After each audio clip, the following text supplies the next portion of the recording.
ఇష్టపడే university. Call 9059052378 9059052379.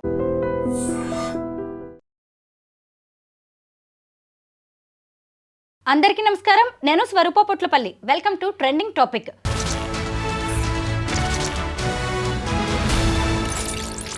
కొత్తొక వింత పాతకొ రోత అంటారు కదా, అలా కొత్తగా తన జీవితంలోకి వచ్చిన ప్రియుడే ముఖ్యం అనుకుంది.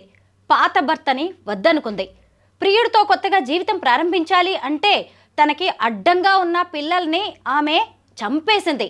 ఇంతకీ కామంతో కళ్ళు మూసుకుపోయి కన్న బిడ్డల్నే కడతేర్చిన ఆమె ప్రియుడితో సహా ఇప్పుడు కటకటాలు లెక్క పెడుతోంది. ఇప్పటికే మీకు అర్థమై ఉంటుంది కదా, ఆమె మరెవరో కాదు, సంగారెడ్డి జిల్లా అమీన్పూర్లో కన్న బిడ్డలు ముగ్గురిని చంపేసిన రజిత కేసులో అనేక విషయాలు బయటకు వస్తూ ఉన్నాయి.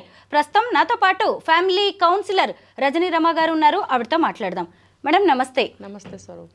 నేను ఈ ముగ్గురు పిల్లల్ని చంపేసిన ఆ ఇంటికి వెళ్ళాను. ఇప్పుడు పోలీసులు ఆ ఇంటిని సీజ్ చేశారు. ఆ చుట్టుపక్కల వాళ్ళతో మాట్లాడితే ఎన్ని విషయాలు తెలిసాయో. భార్యాభర్త చక్కగా ఉండేవాళ్ళంట. పిల్లలు కూడా చక్కగా ఆ వీధిలోనే ఆడుకుంటూ చక్కగా స్కూల్కి వెళ్ళొస్తూ ఎంత బాగుండేదో అంట ఆ కుటుంబం. ఎప్పుడు ఆ అమ్మాయి కూడా తేడాగా లేదు. భర్త మంచివాడు, చక్కగా ఇద్దరు కుటుంబాన్ని లాగిస్తూ ఉన్నారు. అలాంటి పరిస్థితుల్లో ఈ మూడో వ్యక్తి ఎప్పుడైతే ప్రవేశించాడో 3 నెలలుగా వాళ్ళ కుటుంబంలో కలతలు మొదలయ్యాయి.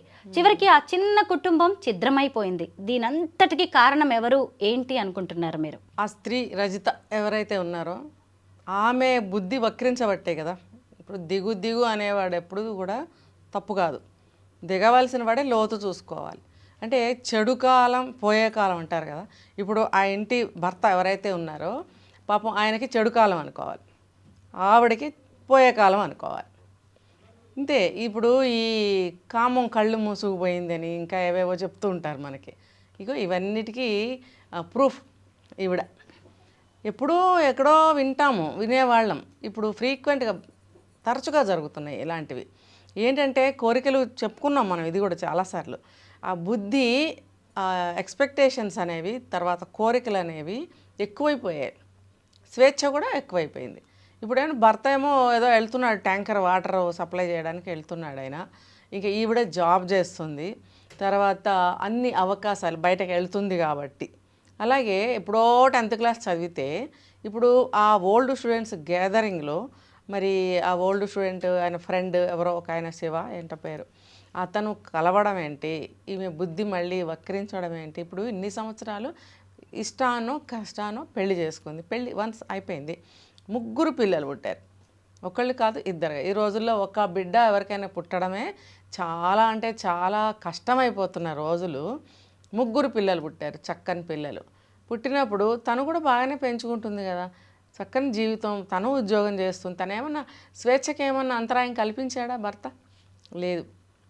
తను ఎటు వెళ్తానంటే అటు వెళ్ళనిస్తున్నాడు, జాబ్ చేయనిస్తున్నాడు. మంచిగా కాపురం చేసుకుంటే చాలానే అనుకుంటాడు భర్త. మంచిగా జాబ్ చెయ్యి, నువ్వు ఇంట్లో పిల్లల్ని చూసుకుంటున్నావు, చక్కగా ఉన్నావు అంటే అంతకే ఆ భర్త తృప్తి పడతాడు. కానీ ఈమె బుద్ధి ఇలా వక్రిస్తుందని ఆయన ఊహించలేదు. చూడండి, ఎక్కడి నుంచో రాహువు పొంచి చూస్తున్నాడు అని అంటారే, అలా ఆ అబ్బాయి రూపంలో వీళ్ళ జీవితంలో చెడు కాలం అనేది దాపరించింది. ఇప్పుడు కలిస్తే కలిశారు. ఎంతవరకు ఉండాలి ఆ స్నేహం? మాటల వరకు ఉండాలి. పోనీ పాత మెమరీస్ ఏమైనా ఉంటే కాసేపు మాట్లాడుకోవాలి, వచ్చేయాలి. అంతే తప్ప మళ్ళీ అక్రమ సంబంధం పెట్టుకోవడం. అతనంటే మ్యారేజ్ కాలేదు, ఈమెకి అయింది కదా, 3 పిల్లలు. ఇంకా దీనికన్నా ముందు చెప్పాలంటే ఈమెకి ఎర్లీ మ్యారేజ్ చేశారు, ఓకే. అది కూడా ఆమెకు తగిన వయసు అతనితో చేయకుండా పెద్ద వయసు ఆయనతో చేయడం అనేది ఒక తప్పే. అది తప్పు అయినంత మాత్రాన ఇప్పుడు ఇంకొకరితో సంబంధం పెట్టుకోవడం కరెక్ట్ అని నేను 1% కూడా నేను చెప్పను. నువ్వు ఇప్పుడు 30 years క్రాస్ అయిపోయిందని 3 పిల్లల తల్లివి అయ్యావు. ఇంకా నువ్వు వృత్తిపరంగా ఒక టీచర్ అనేవాళ్ళు ఎప్పుడు కూడా బుద్ధులు నీతులు చెప్తూ ఉంటారు. మరి ఈవిడ బుద్ధి ఏమైంది, నీతి ఎక్కడికి పోయింది? నీకు 3 పిల్లలు ఉన్నారు, స్కూల్లో అందరూ పిల్లలే ఉంటారు, ఒక 50 మంది పిల్లలు. ఇంతమంది పిల్లలకి నువ్వు లేచిన దగ్గర నుంచి ఎన్నో పాఠాలు చెప్తుంటావే. మంచిగా చెప్తారుగా టీచర్స్ అనేవాళ్ళు. ఇలా ఉండకూడదు, ఇలా ఉండాలి, ఇది చేయకూడదు, ఇది చేయాలి, అటు వెళ్ళకూడదు, ఇలా తల్లిదండ్రులు చెప్పిన మాట వినాలి, ఇలా అన్నీ మంచిగా చెప్తుంటారు. మరి ఈవిడ బుద్ధి ఏమైంది? చెప్తారు చూడండి, మీరు అన్నారు ఆవిడ చాలా మంచిదట, నేను ఇంటికి వెళ్ళాను అని. భర్త కూడా చెప్తున్నాడు ఆయనకి ఎంత ఇష్టమో ఆ భార్య అంటే, ఎంత నమ్మకమో. అయితే ఇక్కడ పూర్తిగా మనం ఆమెను తప్పుపడుతూనే ఉన్నాం. ముఖ్యంగా అందరూ తప్పుపడుతున్నది ఎక్కడ, ముగ్గురు పిల్లల్ని చంపేయడం దగ్గర. మీరు నేను అసలు ఎవ్వరు కూడా అసలు ఆమెకి చేతులు ఎట్లొచ్చాయో కూడా అర్థం కావట్లేదు. అయితే ఏంటంటే ఇప్పుడు ఆమె ఇంటర్ సెకండ్ ఇయర్లో ఉన్నప్పుడే పెళ్ళయిందంట ఇతనితో, రెండో పెళ్లి.